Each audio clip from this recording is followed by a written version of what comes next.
Hello दोस्तों, एक बार फिर से आप सभी का स्वागत है संकल्प सौरभ क्लासेस के इस यूट्यूब चैनल पर। साथियों, आज हम एक और इम्पोर्टेंट टॉपिक पर चर्चा करने वाले हैं। यहाँ से आयोग ने स्नातक स्तरीय परीक्षा में प्रश्न भी पूछा था। उस प्रश्न को लेकर के काफी बच्चों को ये सवाल था कि चंद राजवंश से संबंधित अधिकारियों का एक पूरा विवरण जरूर करवाएं। तो आज हम उसी विवरण पर आगे बढ़ रहे हैं और इसमें सभी चंद राजवंश से संबंधित पदाधिकारियों को पढ़ेंगे।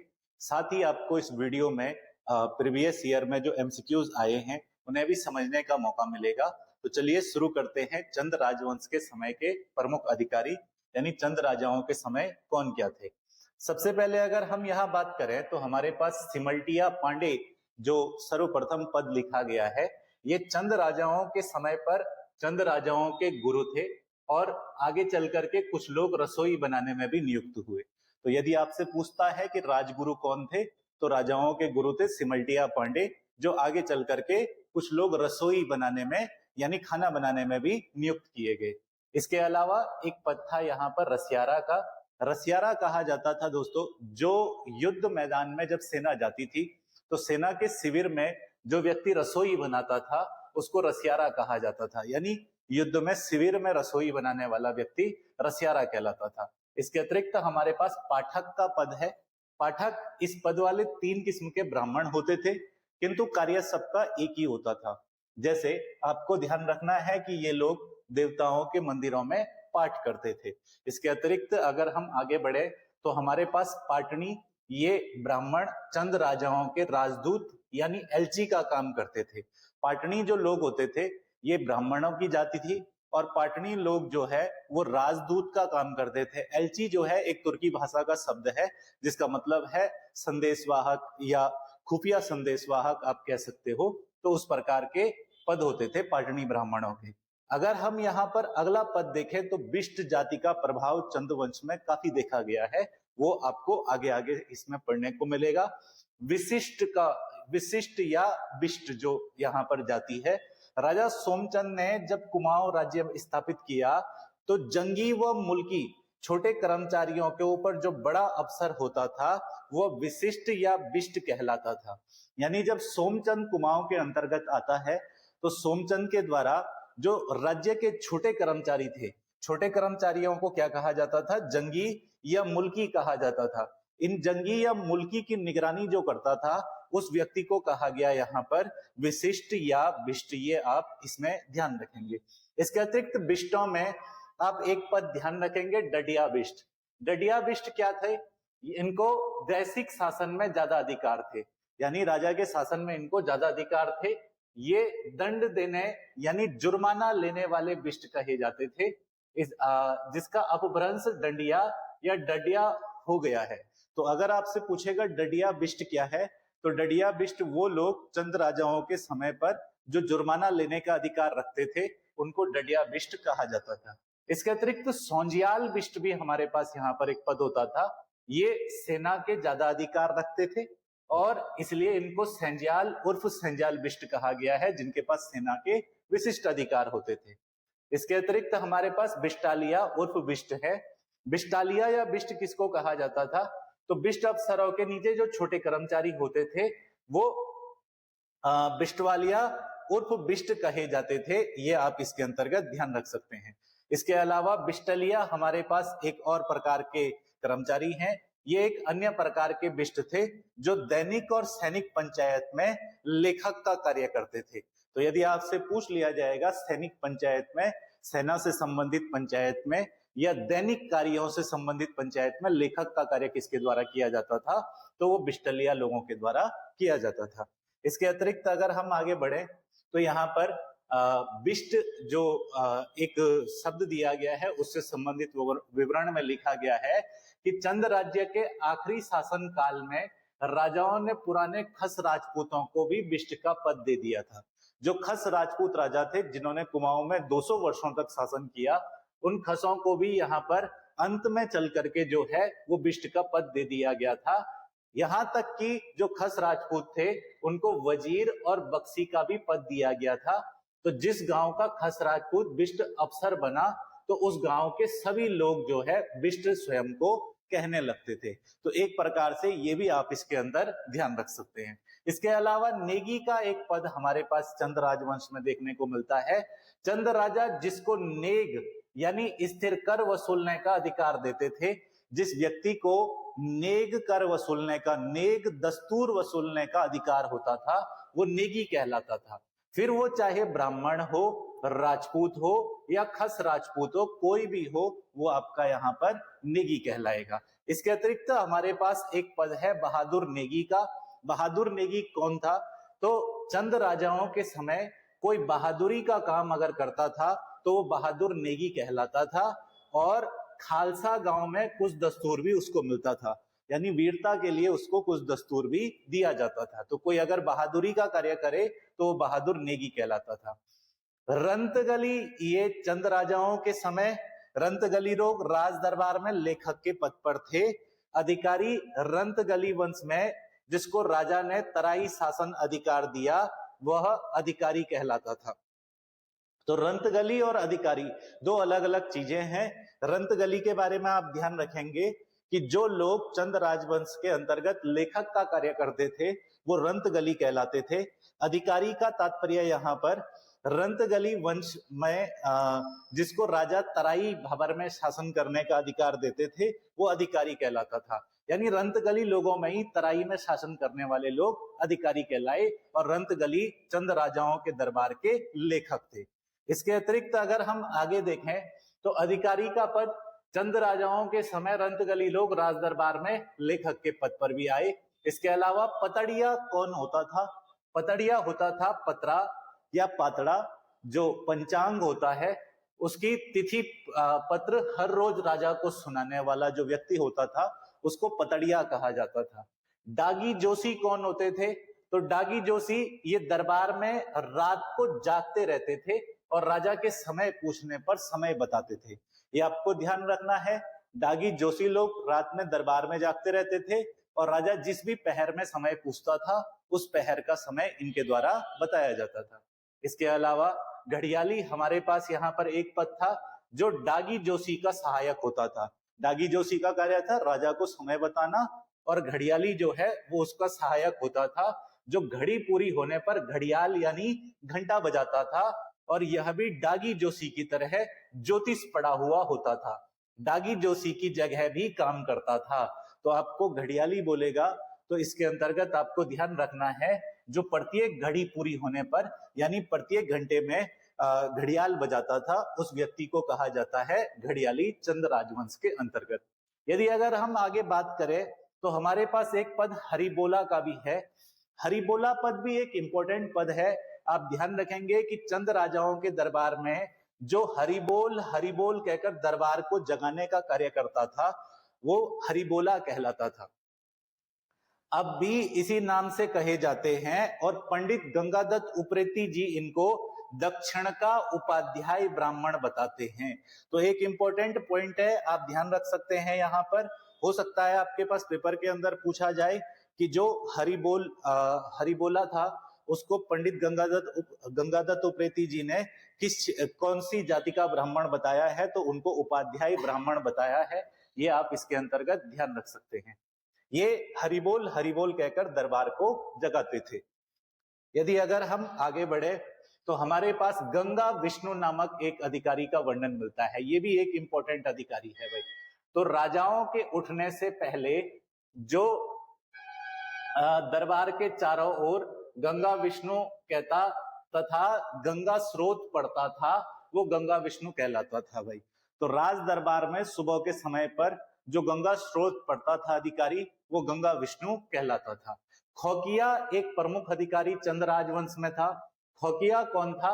जो मावा, मावा आप समझते हैं जिससे मिठाई बनती है, मावा को पहाड़ी भाषा में खुआ या खोक कहा जाता है। तो मावा की मिठाई बनाने वाले जो ब्राह्मण होते थे उनको खोकिया कहा जाता था। इसके अतिरिक्त चंद राजवंश के अंतर्गत फुलारा का पद भी अति महत्वपूर्ण था। फुलारा से भी आप ध्यान रखेंगे कि राज दरबार में फूल लाने वाले 3 जाति के फुलारा यहाँ हैं, जैसे गढ़वाल से आए फुलारे, डोटी से आए फुलारे, या यहीं के पुराने ब्राह्मण। तो फुलारा कौन होते थे? जो राज दरबार के अंतर्गत फूल लेकर के आते थे, पुष्प लेकर के आते थे। इनमें कई किस्म के फुलारे थे, जैसे मड़ फुलारा, फुलिया फुलारा, रेतिया फुलारा, बेलपत्रिया फुलारा, कुसिया फुलारा। पांडे गांव कोटा में एक पंच पल्लविया फुलारे भी हैं, अर्थात जो फुलारा जिस प्रकार की वस्तु लाता था उसे उस प्रकार का नाम दे दिया जाता था। यदि अगर कोई बेल पत्र लेकर के दरबार में आता है तो बेलपत्रिया फुलारा कहा जाता था। इस प्रकार से ये फुलारों का वर्णन मिलता है। तो आप मोटा तौर पर ये ध्यान रख सकते हैं कि फुलारे कौन थे जो राज दरबार में फूल वगैरह लेकर के आते थे। यहां हमारे पास एक पद जो है वो सेंज्याली दिया हुआ है। सेंज्याली क्या होता था? वो स्थान जहां कपड़े, दुशाले, सिरोपाव यानी खिल्लत की चीजें रखने की जगह होती थी, उसे सेंज्याल कहा जाता था और उसका कर्मचारी उसे सेंज्याली कहा जाता था और उसका कर्मचारी सेंज्याल कहलाता था। तो यानी कपड़े, दुशाले या सिरो पांव रखने की जो जगह है उसको सेंज्याल के नाम से चंद राजवंश के अंतर्गत जाना जाता था। ये आप इसके अंतर्गत ध्यान रख सकते हैं। यदि अगर हम आगे बढ़े तो हमारे पास एक अगला पद है सुनार का। सुनार जिसको स्वर्णकार भी कहा गया है। तो सुनार या जरगर, सुनार या जरगर भी एक ही बात होती है। जरगर बोले या सुनार बोले, ध्यान रखना आप इसमें, ये कोई जाति नहीं थी। सुनार एक पेशा है, आप जानते हैं। अगर हम बात करें तो यहां सुनार जो थे वो चार तरह के होते थे। एक होते थे जो चंपावत के राजपूत हैं, एक होते थे जो देश से आए हुए देसी सुनार यानी अलग अलग क्षेत्रों से आए हुए देसी सुनार हैं, एक होते थे जो गढ़वाल से आए हुए सुनार हैं, इसके अलावा एक होते थे जो डोसाल, जो चंद राज्य के समय आए थे। ये सभी चार प्रकार की सुनारों की कैटेगरी थी। इसमें आप ध्यान रख सकते हैं कि अल्मोड़ा में भी जो मेड़ राजपूत जो सुनार थे वो स्वयं को मेड़ राजपूत कहते हैं। इसके अलावा वो अपनी जाति के तौर पर वर्मा लिखते हैं। और यहां पर आप ध्यान रख सकते हो कि ये लोग चंद राजाओं की टकसाल में भी नौकर थे, यानी इनके नाम भी ताम्र पत्रों में शामिल हैं। तो सुनारों के अंतर्गत आप ध्यान रखेंगे कि अल्मोड़ा के मेड़ राजपूत भी सुनार का कार्य करते थे। सुनार को जरगर भी कहा गया है। और ये चार प्रकार के सुनार जो है वो चंद राजाओं के समय हमें वर्णन मिलता है। यदि अगर बात करें तो हमारे पास कोठियाली भी यहाँ पर एक पद दिया गया है। कोठियाली कौन होता था? तो जो अनाज रखने की जगह होती थी उसको कोठी कहा जाता था। चंद राजवंश में अनाज रखने की जगह को कोठी कहा गया है और उसका जो कर्मचारी है उसको कोठियाली कहा जाता था। तो याद रखना है, कोठी अनाज रखने की जगह और कोठियाली उसका जो प्रबंधक है, उसका जो प्रमुख अधिकारी है वो कोठियाली कहलाएगा। भंडारी एक पद दिया गया है जो त्योहारों का सामान, माल यानी तराई की आमदनी या कुमाऊं की आमदनी रखने की जगह का नाम जो था वो भंडार था, जहां पर राजाओं की आय रखी जाती थी। माल प्रदेश आप जानते हो तराई को कहा जाता है। इसके अलावा त्योहारों का जो सामान है, इसके अलावा कुमाऊं की जो आमदनी है, यानी राजा का जो विशिष्ट मूल्यवान सामान है वो भंडार में रखा जाता था और उसका जो निरीक्षक अफसर होता था वो भंडारी कहलाता था। ये आप इसके अंतर्गत ध्यान रख सकते हैं। यदि अगर हम आगे बढ़े तो हमारे पास अगला पद है ठटोला का। ठटोला क्या होता था? तो गाय भैंस रखने की जो जगह थी उसको ठाट कहा जाता था चंदवंश में, और उसका जो निरीक्षक था उसको ठाट वाला यानी ठटोला कहा जाता था। तो आप कह सकते हो कि वो स्थान जहां गाय भैंस रखी जाती है उसको ठाट कहा जाता था और उसका जो प्रबंधक था उसको ठटोला कहा जाता था। यहाँ रोड़ा भी हमारे पास एक पद था जो पहाड़ी भाषा के अंतर्गत मुहर को रोड़ी कहा जाता है। ये आप इसमें ध्यान रखेंगे। और रोड़ी यानी मुहर को कागजों में जो व्यक्ति लगाता था उसको रोड़ा कहते थे। बाद में ये छपिया भी कहलाई, इनको छापिया भी कहा जाने लगा। तो जो कागजों में मुहर वगैरह लगाने का काम करते थे उनको रोड़ा कहा जाता था और एक समय के बाद इनको छापिया भी कहा जाने लगा। ये आप इसके अंतर्गत ध्यान रख सकते हैं।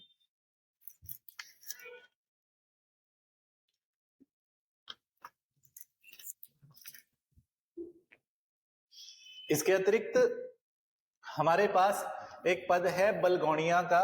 बलगौनिया किसे कहा जाता था? तो बोलुग एक किस्म की भेंट या नजराना होता था जो राजा को लोग देते थे। बोलुग का मतलब होता था एक प्रकार की भेंट जो राजा को दी जाती थी। जैसे कुमाऊं की सारी प्रजा, हर जाति के कारीगर भादों की संक्रांति को राजा के पास एक प्रकार का नजराना भेजती थी जिसको बोलुग कहा जाता था। और ये बोलुग नजराना जो राजा के सामने पेश करता था उसको बलगौनियों कहा जाता था। आप यहां ध्यान रखेंगे कि भादों की संक्रांति को, एक इंपॉर्टेंट पॉइंट है ध्यान से समझना, कि भादों की संक्रांति को सभी लोग जो है वो राजा के पास नजराना भेंट लेकर के जाते थे। उस भेंट को राजा को जो व्यक्ति प्रस्तुत करता था उसे कहा जाता था बलगौनिया। इसके अतिरिक्त हमारे पास पद यहाँ पर जागी का भी है, जो पीछे हमने देखा, थोड़ी रात बाकी रहे और राजा और अन्य दरबार के लोगों को घड़ियाल बजाकर जो व्यक्ति जगाता था वो जागी कहलाता था। जो व्यक्ति यानी सुबह होने पर एक पहर का समय जब बाकी रहे तो उस समय घड़ियाल बजाकर जो लोगों को जगाता था उस व्यक्ति को जागी कहा जाता था। इसके अलावा सुतारा कौन होता था? तो सुतारा जमीन को सूद से नापकर ठीक करने वाला, यानी जमीन की नापजोक करने वाला व्यक्ति सुतारा कहलाता था। ये आप ध्यान रखेंगे। इसके अतिरिक्त सुतारा के अलावा हमारे पास एक पद बलाल का भी है। बलाल किसको कहा जाता है? बलाल मुख्यतः आप ध्यान रखेंगे कि सुतारा के बाद बलाल के द्वारा जो है वो जमीन की नापजोक की जाती थी। तो बलाल का मतलब है कि जो नापजोक में बाल बराबर भी जगह टेढ़ी न रखे वो बलाल कहलाता था। यानी सुतारा ने जो जगह ठीक की उसकी दुरुस्ती देखने वाला, सुतारा के काम को चेक करने वाला व्यक्ति बलाल कहलाता था। और अगर उसमें किसी प्रकार की कोई कमी है तो उसमें बाल भर भी फर्क नहीं रखता था, इसलिए इसको बलाल कहा गया है। फड़कुंडिया यानी फड़ यानी रसोई का छप्पर और लश्कर के लिए छप्पर बनाने वाले लोगों को फड़कुंडिया कहते थे। जब सेना कहीं भी युद्ध में जाती थी या राजा दौरे पर जाता था और अगर कहीं रास्ते में विश्राम करना होता था, रुकना होता था, तो ऐसी स्थिति में जो लोग सेना के विश्राम करने के लिए, राजा के विश्राम करने के लिए छप्पर बनाते थे, उन लोगों को फड़कुंडिया कहा गया है। इसके अतिरिक्त मेहरा उर्फ मेर, ये चंद राजवंश का एक इंपॉर्टेंट पद था। चंद राजाओं के समय मछली मारकर लाने वाले या बोझ उठाने वाले जो लोग थे उनको मेर कहा जाता था। ये आप इसके अंतर्गत ध्यान रखेंगे। इसके अलावा सेलखणिया यहाँ पर एक पद था। सेलखणिया, सेलखणी किसको कहा जाता था? जो बारूद गोली वगैरह रखने की जो जगह थी वो सेलखाना कहलाता था। अभी पेपर में पूछा गया था यही प्रश्न, सेलखाना। तो जो बारूद गोली वगैरह रखने की जगह थी वो सेलखाना कहलाता था और उसके कर्मचारी सेलखणिया या सेलखनिया कहे जाते थे। ये आप इसमें ध्यान रखेंगे। इसके अलावा परौलिया एक पद चंद राजवंश में है। जो राजा की पटरानी, जो राजा की रानी है, पटौती रानी, उसके जो खिदमतदार हैं, यानी रानी के जो खिदमतदार हैं, रानी के जो सेवक हैं, वो पटौलिया कहे जाते थे। ये आप इसमें ध्यान रखेंगे। इसके अतिरिक्त अगर हम आगे बढ़े तो हमारे पास एक पद है जिसको सांका कहा गया है। सांका क्या होता था? तो चंद राजाओं की बकरी या हेलवाड़, बोकिया वगैरह, ये बकरी रखने की जो जगह थी उसको सीकर कहा जाता था। उसको सीकर कहा जाता था। और उसका जो रक्षक व्यक्ति होता था, यानी जो राजाओं की बकरी रखने का स्थान था उसका जो रक्षक व्यक्ति होता था उसको सांका कहा जाता था और स्थान को सीकर कहा गया है। तो ये आप इसमें ध्यान रखेंगे। इसके अलावा सारणा एक पद है यहाँ पर जिसका मतलब है गंज यानी डुलाघर। अनाज से, डुलाघर से अनाज वगैरह के बोझ दरबार के भीतर अन्न भंडार तक ले जाने वाले को सारणा कहते थे। तो आप जानते हो कि हमारे यहाँ पर्वतीय भाषा में सारना का मतलब होता है किसी वस्तु को एक जगह से दूसरी जगह ले जाना। तो वो लोग जो अन्न का भंडारण राजमहल तक पहुंचाते थे, यानी राजमहल तक सारते थे, उनको सारणा कहा गया है। इसके अलावा तबेलिया एक पद चंद राजाओं के समय महत्वपूर्ण पद है। तबेला यानी अस्तबल का जो प्रबंधक करता होता था उसको तबेलिया कहा गया है। चकुआ का पद पेपर के अंतर्गत पूछा गया था, ये भी पद, तो ये ऑप्शन ही हमारे पास उस क्वेश्चन में गलत था। यही उसका करेक्ट आंसर होगा। ऑप्शन नंबर ए पे चकुआई उसने दिया था, तो उसमें दिया गया था जो पक्षियों की देखभाल करता हो। नहीं, चकुआ का मतलब था जब राजा किसी अपराधी को चाबुक यानी बेत मारने का हुक्म देते थे, तो बेत या चाबुक मारने का काम करने वाला व्यक्ति चाउकुआ या चकुआ कहलाता था। ध्यान रखना है, जो व्यक्ति बेत या चाबुक मारता था राजा के हुक्म पर, उसको चकुआ कहा गया है चंद्रवंश के अंतर्गत। इसके अलावा हमारे पास पजियाणी उर्फ पंजाई, यानी जो ईंट पकाने वाले लोग थे, ईंट वगैरह बनाने वाले लोग थे, उनको पजियाणी या पंजाई कहा गया है। ये आप इसमें ध्यान देंगे। इसके अतिरिक्त हमारे पास चंद राजाओं के समय पतारा का पद था। राजा के दरबार में रसोई के लिए पात यानी पत्ते लाने वाला जो व्यक्ति था, पत्ते लाने वाला बनाने वाला जो व्यक्ति था, खाना खाने के लिए पत्तल जो बनाता था, उसको पतारा कहा गया है। कुंडिया कौन होता था? कुंडिया का मतलब होता था कुंड। कुंड यानी तालाब में। तालाब में हाथी को जो नहलाने वाला व्यक्ति होता था, हाथी के लिए घास लाने वाला जो व्यक्ति होता था, उसको कुंडिया कहा जाता था। इसके अतिरिक्त हमारे पास कुंडियाली भी एक मिलता जुलता शब्द है। कुंडियाली आप ध्यान रखेंगे, हाथी के नहाने यानी कुंड रखने की रखवाली करने वाला जो कर्मचारी होता था, कुंड की जो रखवाली करता था, उस व्यक्ति को कहा जाता था यहाँ पर कुंडियाली। ये आप ध्यान रखेंगे, हाथी के नहाने के कुंड की रखवाली करने वाला व्यक्ति कुंडियाली कहलाता था। और इसके अतिरिक्त कुंडिया उसको कहा जाता था जो हाथी को नहलाता था या हाथी के लिए घास वगैरह लाता था। इसके अतिरिक्त एक पद था ततरिया का। ततरिया का मतलब है गर्म पानी लाकर राजा के हाथ पैर धुलाने, राजा के हाथ पैर धुलाने या नहलाने वाला व्यक्ति जो था वो ततरिया कहलाता था। ततरिया, यहां आप एक और बात ध्यान रखेंगे, ततरिया जागरिया कौन है? तो ततरिया एक शब्द आपके पास मिलता जुलता शब्द है, वो भी यहां पर मैंने शामिल किया है। ध्यान रखना है कि जो पहाड़ी गीत हैं, पहाड़ी गीतों में नंदा देवी की प्रशंसा करने वाला यानी नंदा के जागर गाने वाले व्यक्ति को भी ततरिया कहा जाता है। तो आप याद रखेंगे, एक तो ततरिया वो था जो चंद्रवंश में हाथ पैर धुलवाता था राजा के गर्म पानी से, एक ततरिया वो है जो गीत गाता है, नंदा के जागर गाता है, उसको ततरिया कहा गया है ना। ये काम जो है, जो नंदा के जागर गाने का कार्य है, वो काम 6 महीने ततरिया और 6 महीने कुड़ियाली पटोलिया लोग जो है वो करते थे।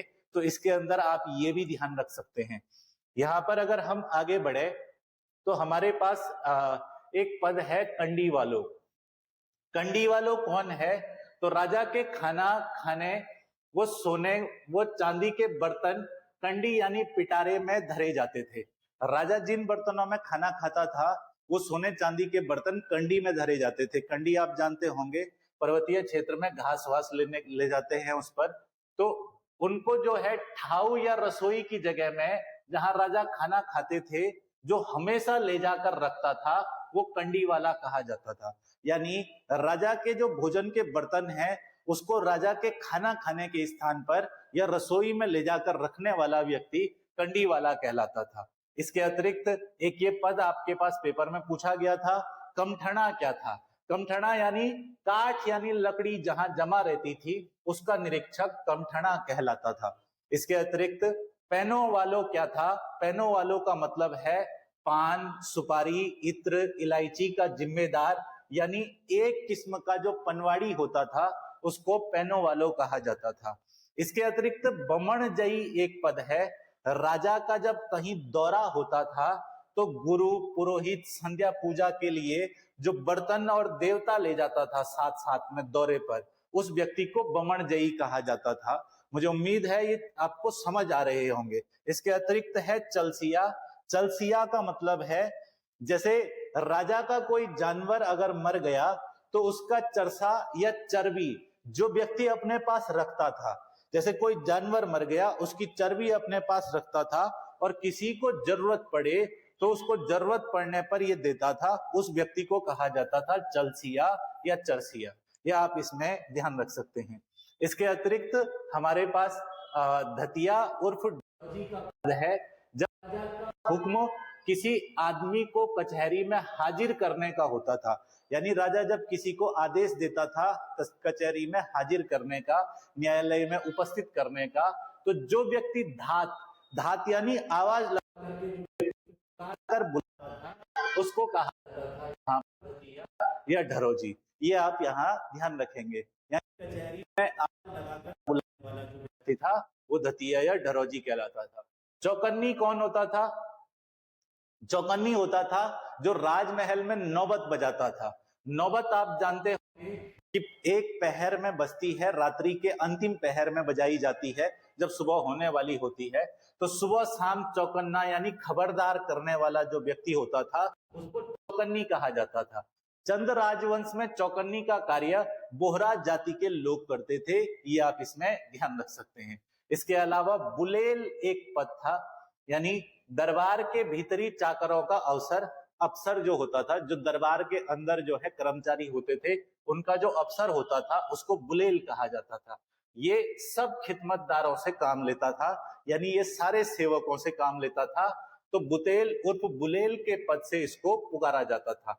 अक्सर ये पद जो है वो कठायत जाति के राजपूतों को दिया जाता था, यानी राज दरबार के भीतर सेवकों से कार्य लेने वाला व्यक्ति, सेवकों का जो मैनेजर है उसको कहा जाता था बुलेल। और अक्सर इस पद पर जो है वो कठायत राजपूत नियुक्त किए जाते थे। इसके अलावा पिरसुजिया एक पद है। पिरसुजिया का मतलब है जो बत्ती जलाने वाला है, जैसे संध्या काल में, तो उसको पिरसुजिया कहा जाता था। इसके अलावा बरदारी का एक पद है। बरदारी कौन होता था? तो जो दरबार के भीतरी खिदमतदारों से, यानी दरबार के अंदर जो सेवक हैं उनकी पारी यानी उनकी ड्यूटी लगाता था, उनको समय बताता था, उनको उनका कार्य सुपुर्द करता था, तो उसको बारीदार या बरदारी कहते थे। ये काम भी अक्सर कठायत राजपूतों के ही जिम्मे था। तो आपको ध्यान रखना है कि दरबार के भीतरी सेवकों को जो उनकी ड्यूटी लगाता था, उनके सेवा का समय निर्धारित करता था, उनका काम निर्धारित करता था, वो व्यक्ति बरदारी कहलाता था। इसके अतिरिक्त अगर हम आगे बढ़े तो यहाँ एक पद है चौड़ा। चौड़ा क्या होता था? जब रसोई पूरी हो चुकी यानी खाना वाना सभी ने खा लिया, तो रसोई के बर्तनों को साफ करने के समय जो व्यक्ति हाजिर रहता था ताकि उनकी चोरी ना हो, यानी बर्तनों की सफाई के समय चौड़ा नाम का ये जो व्यक्ति है, चौड़ा नाम का ये जो अधिकारी है, वो वहां पर खड़ा रहता था ताकि बर्तनों की चोरी ना हो। क्योंकि जो है वो सभी बर्तन यहाँ पर चंद राजाओं के समय सोने चांदी के बर्तन होते थे, तो ये उनकी निगरानी करता था और ये भंडारी को सभी बर्तनों को सुपुर्द करता था, यानी जो रसोई का भंडारी है उसको सभी बर्तन यहाँ पर सुपुर्द करता था। तो चौड़ा का काम था बर्तनों की देखभाल करना। इसके अतिरिक्त एक पद है चोर मंडलिया का। अगर आपसे पूछेगा चोर मंडलिया क्या है, तो आपको अभी मैंने बताया सेल खाना, मतलब जहां गोला बारूद मैगजीन वगैरह रखी जाती है। तो चोर मंडलिया का काम होता था कि वो चुपके से ये देखता था कि जो सेल खाने का प्रमुख है वो अपना काम पूरी होशियारी से कर रहा है या नहीं। अगर वो अपना काम पूरी होशियारी से नहीं कर रहा है या किसी को भी उसने सुस्त या गैर हाजिर देखा तो उसकी रिपोर्ट सीधे दरबार के अंतर्गत करता था। इसलिए इस पद को कहा जाता था चोर मंडलिया, यानी ये सेल खाने के कर्मचारियों पर नजर रखने वाला व्यक्ति था। इसके अतिरिक्त अगर हम यहाँ देखें तो चन्ननिया का पद यहाँ पर हमको देखने को मिलता है। चन्ननिया कौन था? तो जो राजाओं के लिए चंदन केसर कपूर घिसते थे उनको चंदनिया या चन्ननिया कहा जाता था। भाई ये इसके अंदर आप ध्यान रख सकते हैं। इसके अलावा देवतिया एक पद है। देवतिया का मतलब पुरोहित की पूजा करने पर भस्म यानी होम की राख, जब पुरोहित पूजा करता है उसके बाद हवन की जो राख है उसकी अशिका, पुष्प, चरणामृत वगैरह ये जो राजा को देता था उस व्यक्ति को देवतिया कहा जाता था। यानी हवन के बाद राजा को चरणामृत प्रसाद इत्यादि देने वाला व्यक्ति यहाँ पर देवतिया कहलाता है। इसके अतिरिक्त अगर हम आगे बढ़े तो हमारे पास एक पद है जिसका नाम है पूजियाली। पूजियाली कौन होता था? तो पूजा और यज्ञ के जो बर्तन वगैरह की खबरदारी रखने वाला व्यक्ति होता था उसको पूजियाली कहा जाता था। पूजा और यज्ञ से संबंधित बर्तनों की जो पूरी देखरेख करता था वो व्यक्ति पूजियाली कहा जाता था। इसके अंतर्गत आप ध्यान रख सकते हैं कि जब यज्ञ या हवन होता था तो ये आर्यस्थली में यानी जहां पर हवन की चीजें रखी जाती है, जो चीजें बाकी रहती थी वो इसी की होती थी। तो यहाँ पर हवन के अंदर अगर कोई सामग्री बच गई तो वो इसी की होती थी। और पूजियाली वैसे आप ये ध्यान रखेंगे कि पूजा और यज्ञ के बर्तन वगैरह ये सभी इसकी जिम्मेदारी होती थी। इसके अलावा सागिया का हमारे पास यहाँ पर एक पद है। सागिया किसको कहा जाता था? जो प्रत्येक किस्म की साग यानी तरकारी, अलग अलग प्रकार की साग सब्जियां मौसम के हिसाब से दरबार में पहुंचाता था, उसको सागिया कहा जाता था। इसके अलावा हमारे पास चालोसिया करके एक पद है। इसको अगर हम यहाँ देखें तो चंद राजाओं के समय एक कर्मचारी का ये काम था कि जब रसोई में सिमल्टिया पांडे बना चुके हों और पाटनी पुनेठा खाने को चख चुके हों और ठीक बताएं तो राजा को खाना तैयार होने की खबर दिलाते थे। पहले तो चंद राजवंश के अंदर आपको ये पद ध्यान रखना है, एक इंपॉर्टेंट पद है चालोसिया, इसलिए इतनी लंबी कहानी लिखी है। तो आप ध्यान देंगे कि चंद राजाओं के समय पर जो सिमल्टिया पांडे थे वो खाना बनाते थे। इसके बाद पाटनी जो पुनेठा लोग थे वो खाने को चखते थे, तब राजा को सूचना दी जाती थी कि खाना तैयार है। राजा जब रसोई में आकर के बैठता था तो यहाँ दीवान, राजा, मंत्रियों को सभी को उनके क्रम के अनुसार बैठाया जाता था। ध्यान रख, ये पंक्तियों में बैठाना चंद राजवंश में अति महत्वपूर्ण था।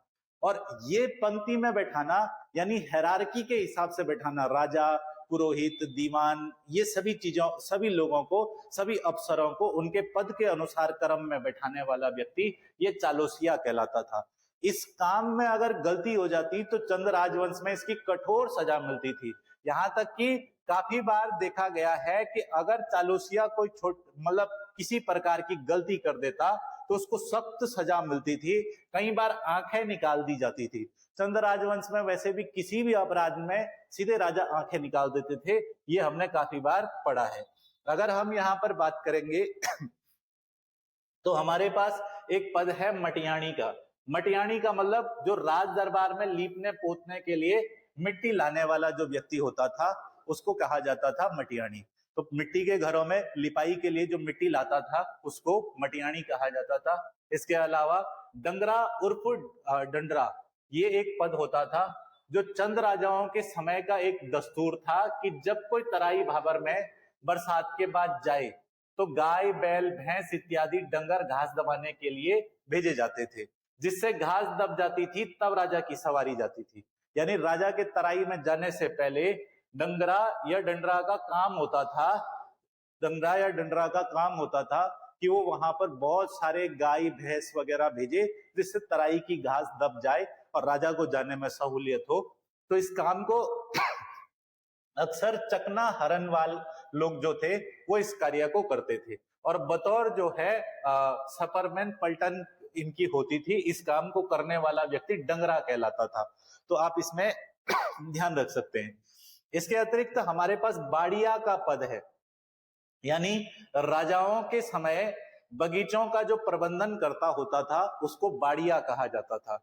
देवचेरी या देवचेली किसको कहा जाता था? जो मंदिर का प्रबंधन करने वाली महिलाएं होती थी उनको देवचेली कहा गया है। हरनवाल कौन होते थे? जो देवचेली की संतान होती थी उनको हरनवाल कहा गया है। और अगर देवचेली की लड़की की शादी नहीं होती थी तो वो भी अपनी मां के समान नियुक्त होती थी। तो एक प्रकार देवचेली का मतलब है एक प्रकार की देवदासी प्रकार की प्रथा प्रकार से इन महिलाओं का विवाह वगैरह नहीं होता था, ऐसा यहाँ पर इतिहास में हमको वर्णन मिलता है। तो ये आप इसके अंदर ध्यान रख सकते हो। देवचेली जो मंदिरों का प्रबंधन करने वाली होती थी और हरनवाल देवचेलियों की संतान कहलाती थी। ठीक है, ये आगे अगर हम लोग देखें तो राजचेली का भी हमारे पास वर्णन है। जो राजा की सेवा करने वाली स्त्रियां होती थी उनको राजचेली कहा गया है।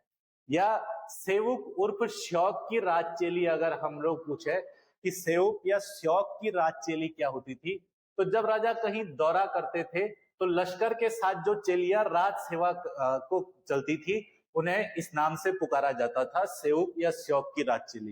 यानी जब राजा कहीं जा रहा है दौरे पर तो राजा के साथ जो राजचेलियां यानी जो लड़कियां जो है यहाँ पर सेवा के लिए भेजी जाती थी उनको सेवक उर्फ या श्योक राजचेली कहा गया है। इसके अलावा चकाना हरनवाल कौन थे? तो काशीपुर वगैरह में कपड़े का दस्तूर वसूल करने का कार्य अगर होता था, यहाँ पर काशीपुर आपके पास पहले से ही कपड़ा उद्योग के लिए जाना जाता था, और वहां से अगर कपड़े व्यापारियों से कर वगैरह वसूलना हो तो ये लोग भेजे जाते थे जिनका नाम होता था चकाना हरनवाल।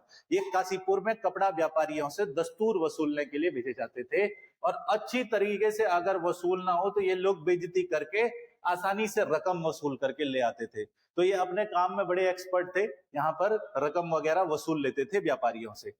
चौथानी आपको ध्यान रखना है, एक प्रकार तो चौथानी ब्राह्मण है वो अलग है, चौथानी आपको ध्यान रखना है जो चूने का कारोबार करने वाले लोग थे उनको चौथानी कहा जाता था। एक चौथानी ब्राह्मण अलग है और चूने का कारोबार करने वाले को भी चौथानी कहा गया है। ये लोग मुनस्यारी से चूना दरबार में लेकर के आते थे। इसके अतिरिक्त हमारे पास डागी का एक पद है। डागी का मतलब है राजाओं की सवारी के आगे सोने चांदी की छड़ियां ले जाने वाला व्यक्ति डागी कहा जाता था, और डाक ले जाने वाले व्यक्ति को भी डागी कहा जाता था। यहाँ हमारे पास चंद राजवंश के सभी अधिकारी कंप्लीट होते हैं।